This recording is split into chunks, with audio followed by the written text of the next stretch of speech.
खुलुमबाय रायजोफोर, दिनैनि गोदान भिडिअआव बयखौबो बरायबाय।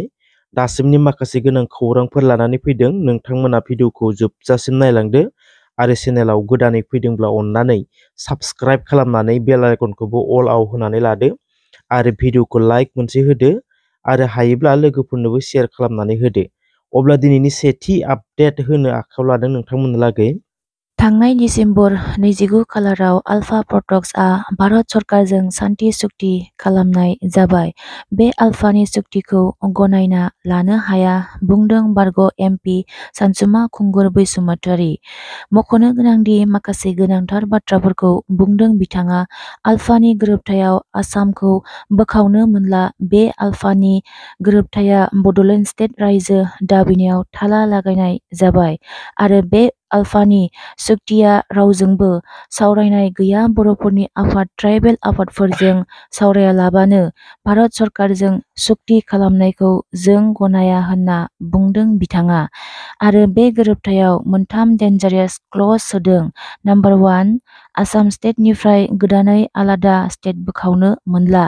नाम्बार 2, आसामाव 6 जातिखौ ट्राइबेलाव सोगोन। नाम्बार 3, एसेमब्लि सिटआ 94 सिटआनो हारसाफोरनि थाखै रिजार्भ खालामबाय। बे मोनथाम क्लजआ बर' हारिखौ थाला मारिबाय होनना बुंदों। बे गोरोबथाखौ जों गनायनो हाया होनना बुङो बिथाङा। लोगोसेनो दैदेनगिरिफोरखौ नायबिजिरनोबो खावलायदों। चिरांनि भारत आरो भुटान सिमानि रिपु संरैखाथि हाग्रायाव प्रान्जल तालुकदार मुंनि रेन्जारखौ गाग्लोबनाय जाथाय। मैया 19 जानुवारि बेलासिनि समायाव चिरां जिल्लानि रुनिकाटा रेन्जनि रेन्जार प्रान्जल तालुकदारआ भारत-भुटान सिमा रिपु रिजार्भ ओनसोलाव नायगिदिंहैदोंमोन। गंसे गोदानै लुनानै दोननाय न'खौ सिफायनाय जादोंमोन। आयेन बेरेखायै गोदानै लुना दोनदोंमोन रिजार्भ हायाव। रेन्जार प्रान्जलआ बुंनाय बादिब्ला एभेक्सन खालामनो थाङाखैमोन। बेराफारसे हाग्रा बिफाननि बिबानगिरिया बुंनाय बादिब्ला गोदानै लुनाय न'फोरखौ सिफायनोबो बिथोन होनाय जादोंमोन। बे समावनो माखासे 150 सो सुबुंफोरा फैनानै गाग्लोबदोंमोन, जेराव रेन्जार प्रान्जलजों लोगोसे 3 हाग्रा बिफानाव साख्रि मावग्राफोराबो जोखोम जादों होनना मिथिनो मोन्दों। मख'नो गोनांदि रेन्जार प्रान्जल तालुकदारआ सिगाङावबो बेबादिनो गाग्लोबजाखांबाय होनना मिथिनो मोन्दों। जोखोम जानायफोरखौ बङाइगावनि लावार आसाम हस्पिटालाव फाहामथाय होगासिनो दं होनना मिथिनाय जादों। भारत-भुटान उल्टापानि सरलपारानिफ्राय गोबां बिबांनि आयेन बेरेखा बाटाम आरो तक्ता गंनै गारियाव लाबोनायखौ हमनो हादों। कसुगाव गेजेर हाग्रायारि मावख'नि हान्जाया बोखांनो हानाय तक्ता आरो बाटामआ गासै 2 लाखसोनि जागोन होनना मिथिनाय जादों। हमनो हानाय हान्जाया दंफां हमनो थाङाखैमोन होनना फोरमायदों। रायमना नेसनेल पार्कआव माखासे सिखारिफोर हाबदोंमोन होनना खोनानानै फुंनि 2 बाजिसोआव सिखारिफोरनि आगानखौ सङै सङै थांदोंमोन। बे समावनो गंनै गारि फैनायखौ लाखिनानै सिग्रोमनायाव गंनै गारियावबो आयेन बेरेखा तक्ता बाटामखौ हमनो मोनो होनना मिथिनाय जादों। नब कुमार सर्नियाया बर' कसारी नङा होननानै फोरमान खालामनो हानायनि थाखाय जनकलाल बसुमतारीखौ एबसुनि आफादगिरिया फरायसा आफादनि जानानै साबायखर बावदों। लोगोसेनो नब कुमार सर्नियानि एमपि मासिखौबो रेजेक्ट खालामनो एबा मासिनिफ्राय बोख्लायनांगौनि खामानि मावनांगौखौबो फुरायै मावलांनो थाखाय खावलायो दिपेन बर'आ।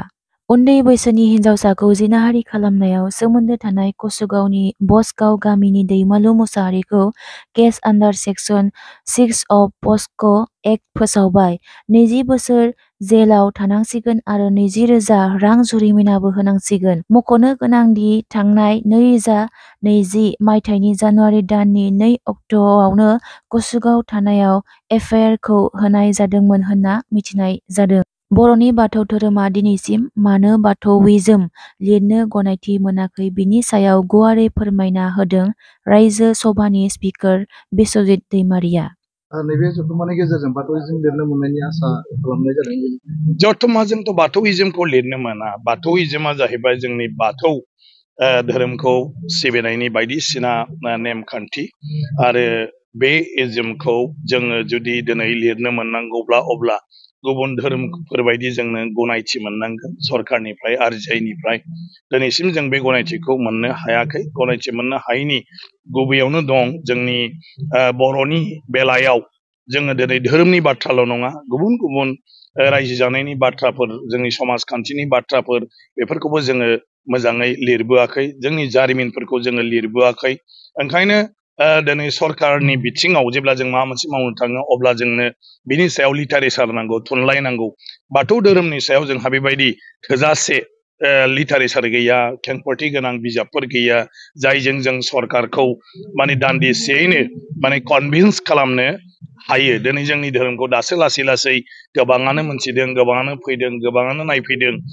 अदेबानि बे धोरोमाबोदि सिख बायदि जैन बायदि बुद्ध बायदि ख्रिस्टियान बायदि गावहा मोनसे आखुथाय दङ बेखौ जोङो मालायनो फोरमायनांगौबा बुजायनांगौबा बिनि थाखाय जोंनो गोबां माखासे माने लिटारेचार नांगौ दा बेफोर जोंहानो मावबावनांगौ गोबां खामानि दं आरो आं सानो बेफोर खामानिया जाजोबोब्ला थारैनो जुदि जोंबो मालाय बायदि मोनसे धोरोम होननानै गनायथि मोननांगौब्ला जि थानांगौ बे धोरोमहा माने गनायथिनि थाखाय आं सानो थारैनो मोनगोन आरो बेखौ जेब्लासिम जों फुलफिल खालामनो हाया अब्लासिमथ' बाथौइज्मखौ सिदायै मोनगोन ना मोना नाथाय जोङो दिनै आदार्सनि बेलायाव जों मुं लिरनो हायो माखासेया आदार्स बिसिनि मुङा लिरनो हाया नाथाय जोङो आदार्सआव दिनै बाथौइज्म होननानै लिरनो हायो जोङो जोंनि रिलिजियासखौ आदार्सनि जायगायाव बाथौइज्म होननो हायो नाथाय जों दाबो बाथौइज्म हिसाबै माने हारसिङै